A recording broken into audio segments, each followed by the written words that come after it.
Assalamualaikum warahmatullahi wabarakatuh. Saya Muhammad Lukman. Saya di sini akan menerangkan macam-macam sunnah. Sunnah dibagi menjadi 4.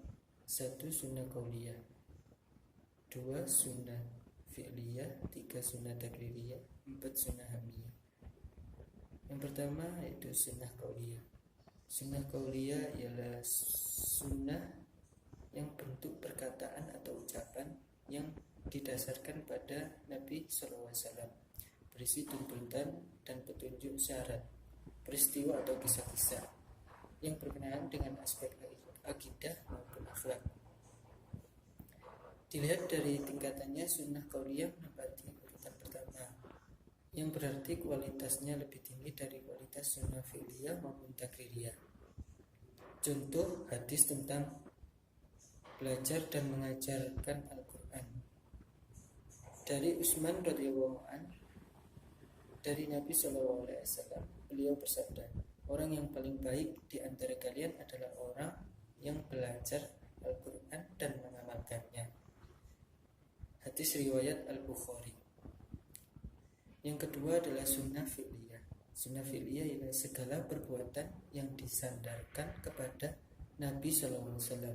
Sunnah fi'liyah juga dapat diartikan sunnah yang berupa perbuatan Nabi yang diberita oleh para sahabat mengenai soal-soal ibadah dan lain-lain. Contohnya sunnah fi'liyah yaitu hadis tentang cara sholat. Sholatlah kalian seperti kalian melihat aku sholat.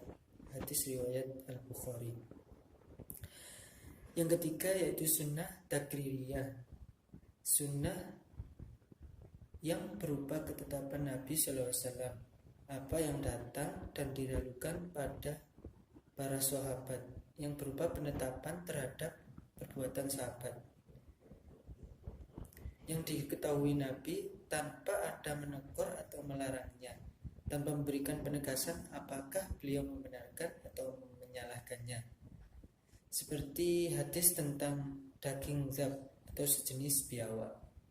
Suatu hari Nabi SAW disuguhi makanan, diantaranya daging zab. Beliau tidak memakannya, sehingga Khalid bin Walid bertanya, apakah daging itu haram ya Rasulullah? Beliau menjawab, tidak, akan tetapi daging itu tidak terdapat di negeri kaumku. Karena itu aku tidak memakannya. Khalid berkata, lalu aku pun menarik dan memakannya, sementara Rasulullah melihat ke arahku. Muttafaqun alaih. Yang keempat, sunnah hamiyah. Sunnah hamiyah yaitu cita-cita atau keinginan Nabi SAW yang belum terlaksana, tetapi beliau sudah wafat. Sebagian ulama hadis menambahkan perincian sunnah tersebut sunnah hamiyah karena di dalam diri Nabi SAW terdapat sifat-sifat keadaan ahwal serta himmah atau hasrat untuk melakukan sesuatu.